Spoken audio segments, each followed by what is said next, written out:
Ngày xưa, có một chú cua làm việc rất chăm chỉ, chú ta mở một tiệm cắt tóc.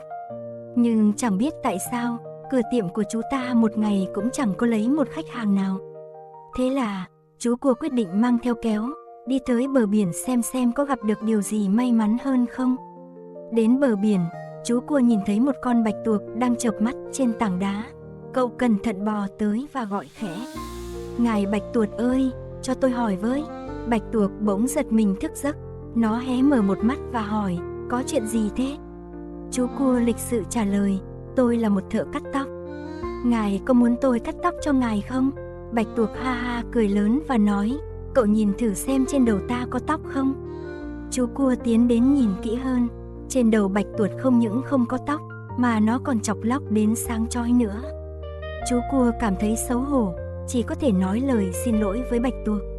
Chú ta tiếp tục lên đường. Chú cua lại leo lên núi và nhìn thấy một con cáo có vẻ giảo hoạt. Chú ta hăng hái hỏi: "Ngài cáo ơi, tôi là thợ cắt tóc. Ngài có muốn cắt tóc không?"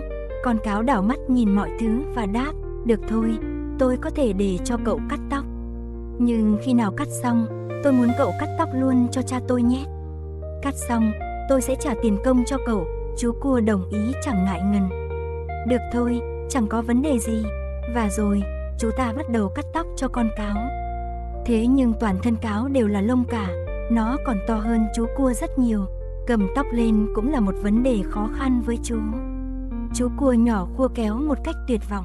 Và rồi, phải đến 3 ngày sau, chú mới hoàn tất việc cắt tóc cho con cáo. Cáo ta nhìn mình trong gương đến tận 3-4 lần và cảm thấy hài lòng. Và rồi cậu ta nói: "Bây giờ hãy đi cắt tóc cho cha tôi nào."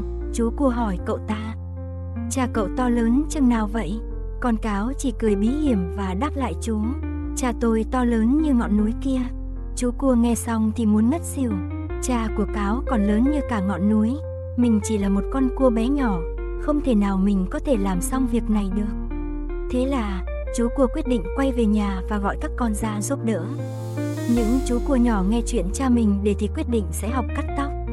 Chúng luyện tập mỗi ngày càng điêu luyện hơn, quyết tâm đến một ngày kia có thể hoàn thành công việc còn dang dở của cha mình. Sau đó, đến thế hệ cháu, chắt của chú cua khi ra đời cũng bắt đầu học cắt tóc. Cuối cùng, những thế hệ con cháu đời sau của chú ta cũng mặc nhiên xem mình là thợ cắt tóc và xem đó cũng là tổ nghiệp gia truyền. Các bé ơi, đó là lý do tại sao khi chúng ta nhìn thấy những chú cua bé nhỏ thì luôn thấy chúng mang theo một cặp kéo bên người.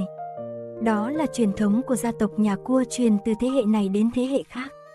Câu chuyện này khuyên chúng ta, dù là khi học tập hay ngoài đời, chúng ta phải biết đi liền với thực tế. Nếu bắt đầu với một mục tiêu không tưởng, sẽ rất khó cho tương lai sau này.